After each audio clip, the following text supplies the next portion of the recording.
మిత్రులారా, ఉందిలే మంచి కాలం ముందు ముందున అని పాట పాడుకోవాల్సినటువంటి మనుషులం ఇప్పుడు ఉందిలే గడ్డు కాలం ముందు ముందున అని ఆందోళన పడేటటువంటి రోజు వచ్చింది. భయంకరమైనటువంటి ఆర్థిక సంక్షోభ పెను రక్కసి మన మీదకు చాలా త్వరలోనే విరుచుకు పడబోతుంది అని చెప్పేసి మనకు సిగ్నల్స్ అందుతున్నాయండి. ఈరోజు మీరు పేపర్ అందరూ చూసే ఉంటారు చాలామంది, లేదా న్యూస్ ఫాలో అయ్యి ఉంటారు. ఇగో చూడండి, petrol and diesel prices hiked third time in 8 days. కేవలం 8 రోజుల్లో 3 సార్లు పెట్రోల్ డీజిల్ రేట్లు పెరిగినాయండి. అలాగే సిఎన్జి కూడా రేట్లు పెరిగినాయి.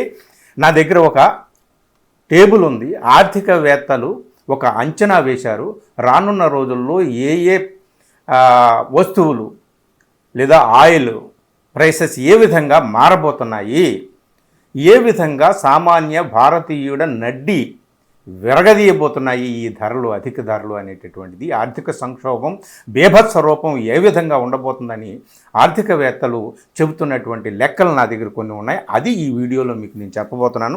కాకపోతే ఈ పేపర్లో ఉన్నటువంటి వివరాలు ఏమిటాయంటే ఢిల్లీ, కలకత్తా, ముంబై, చెన్నై, వీటిలో ఈ 8 రోజుల్లోనే 3 times పెట్రోల్ కానీ, డీజిల్ కానీ, సిఎన్జి కానీ రేట్లు పెరిగాయి.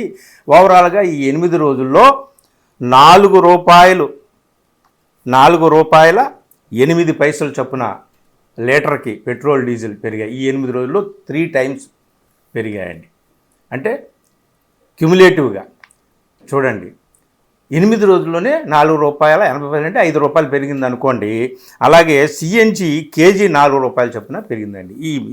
ఇక ఇందులో ఏ ఏ ప్రాంతంలో ఏ రేట్లు ఎలా ఉన్నాయనేటటువంటిది ఇది చెప్పారు. మిత్రులారా, ఇక్కడ నేను మీకు ముందు ఈ రేట్లు ఏ విధంగా ఉండబోతున్నాయి అనేటటువంటిది టేబుల్స్ నా దగ్గరికి వచ్చాయండి. అవి మీకు నేను చెప్తాను. పెట్రోల్ ఇప్పుడు రకరకాల ప్రాంతంలో రకరకాల కొంచెం వేరియేషన్ ఉంటుంది కదా. ₹95 నుంచి ₹105 ఉన్నటువంటి పెట్రోలు 110 నుంచి 125 వరకు వెళ్తుందని, డీజిల్ 85 నుంచి 95 వరకు ఉన్నటువంటిది ₹100 నుంచి 112 వరకు వెళ్తుందని, ఎడిబుల్ ఆయిల్ అంటే వంట నూనె 140 నుంచి 180 వరకు ఉంది ఇప్పుడు, అది 180 నుంచి 230 వరకు వెళ్తుందని, అలాగే ఆల్మండ్స్, అలాగే ఇంపోర్టెడ్ యాపిల్స్, ఇవన్నీ కూడా యాపిల్స్ $220 నుంచి $300 కేజీ ఉంటే అది $300 నుంచి $420 దాకా వెళ్ళిపోతుందని చెప్పేసి ఇట్లాగా కొన్ని లెక్కలు నా దగ్గర ఉన్నాయండి. అలాగే మీకు చూసుకోండి, ఇంకా ఏమేమి పెరగబోతున్నాయి అనేటటువంటిది మీకు నేను చెప్తున్నాను. కొన్ని వివరాలు అన్నమాట. ఎల్ఈడి టీవీ ఉందనుకోండి, అంటే సామాన్య మానవులు, మధ్యతరగతి మానవులు వాడుకునేటటువంటివే మనం ఇక్కడ మాట్లాడుకుంటున్నాం. ఎల్ఈడి టీవీ 25,000 నుంచి 70,000 దాకా ఉందనుకోండి, అది 32,000 నుంచి 90,000 దాకా పెరిగిపోతుందని. అలాగే స్పోర్ట్స్ షూస్ 5,000 నుంచి ₹12,000 ఉన్నటువంటిది 7,000 నుంచి 16,000 దాకా వెళ్ళిపోతుంది. కారు టైర్స్ 5,000 నుంచి 12,000 దాకా ఉన్నటువంటివి 6,000 నుంచి 15,000 దాకా వెళ్తున్నాయి. అలాగే ఎయిర్ టికెట్స్ అండి భయంకరంగా పెరిగిపోయేటటువంటి ప్రమాదం ఉందని చెప్పేసి చెప్తున్నారు.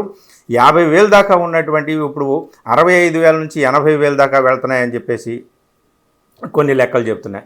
అలాగే ఇంకా కొన్ని మీకు చెప్తాను. ఐఫోన్ ఉందండి. ఫోన్లు చాలా పిచ్చి కదా ఇప్పుడు మనందరికీ కూడా. 80,000 నుంచి 1,60,000 దాకా ఉన్నటువంటిది 95,000 నుంచి 2 లక్షల దాకా వెళ్ళిపోవచ్చు అని చెప్పేసి, ల్యాప్టాప్ 45,000 నుంచి 80,000 దాకా ఉన్నటువంటిది 55,000 నుంచి ₹1,00,000 దాకా వెళ్ళవచ్చని. అలాగే ఎయిర్ కండిషన్, అందరం ఇప్పుడు చచ్చిపోతున్నాం కదండి గుబులేకి. ఎయిర్ కండిషన్ అనేటటువంటిది ఇన్ఎవిటబుల్, అనివార్యం అయిపోయింది కదా అందరికీ కూడా. 35,000 నుంచి 55,000 దాకా ఉన్నటువంటిది 42,000 నుంచి 70,000 దాకా అయిపోతుందని. ఇట్లాంటి ఇంకా రకరకాలు ఉన్నాయి మిత్రులారా. ఇగో చూడండి, ఇంకా కొన్ని రకాలు మీకు చెప్తాను. మిల్క్ అండి, ప్రతి ఇంట్లోనూ పిల్లలున్నా పెద్దలున్నా ఎవరున్నా సరే పాలు అవసరం కదా. మిల్క్ ₹60-70 ఉన్నటువంటి మిల్క్ 70 నుంచి 82 అవ్వచ్చు అని చెప్పేసి. పనీర్ 380 నుంచి 500 దాకా ఉన్నటువంటి పన్నీరు 450 నుంచి 620 అవ్వచ్చని.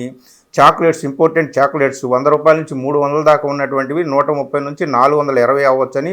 మొబైల్ ఫోన్స్ అండి 18,000 నుంచి 22,000 మధ్యలో ఉన్నటువంటి ఫోన్లు 22,000 నుంచి 28,000 దాకా వెళ్ళిపోవచ్చు అని చెప్పేసి చెప్తున్నారు.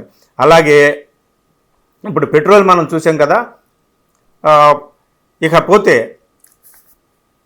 ఇంకా చాలా చాలా ఇక ఉప్పులు, పప్పులు, నిత్యావసర సరుకులు ఏవైతే ఉన్నాయో అవన్నీ కూడా చాలా దారుణంగా పెరిగిపోయేటటువంటి అవకాశం ఉందని చెప్తున్నారు మిత్రులారా. ఇవన్నీ కూడా నేను చెప్తున్నటువంటిది కాదు, ఆర్థికవేత్తలు ఇప్పుడు పెరుగుతున్నటువంటి ధరల సూచి ఆధారంగా, ఇప్పుడు ఆ ఇండెక్స్ ఆధారంగా, ఏదైతే షేర్ బజార్ ఉందో దాని ఆధారంగా ఏ విధంగా పెరుగుతుందో ఆ పెరుగుదల రేటుని అంచనా వేసి ఆ పునాదిగా ఆ ప్రాతిపదికన అంచనా వేసి ఇలాగ రేట్లు ముంచుకొచ్చే అవకాశం ఉందని చెప్తున్నారండి మిత్రులారా. ఇదండి, అంటే యువకుల్లో ఆక్రోశం, ఆగ్రహం వస్తుందంటే ప్రతిదానికి కూడా ఇదిగో ఇందుకు వచ్చింది అందుకు వచ్చింది అని చెప్పవసరం లేదు. ఇదిగో ఇలాంటివి అనేక కారణాలు. ఈ కారణాలు ఏమిటి? మన్మోహన్ సింగ్ కాలంలో ఎలా ఉంది, ఇప్పుడు మోడీ కాలంలో ఎలా ఉంది, ఇలాంటి పోలికలు చూపించి కూడా విశ్లేషణలు చేస్తున్నారు. గత 14 ఏళ్లుగా సగటు భారతీయుడి యొక్క ఆదాయం ఏమీ పెరగలేదు. అదానీ, అంబానీ లాంటి కార్పొరేట్ల ఆదాయము 10,100 రెట్లలో పెరిగిపోయింది. అపర కుబేర్లుగా వాళ్ళు మారిపోయారు.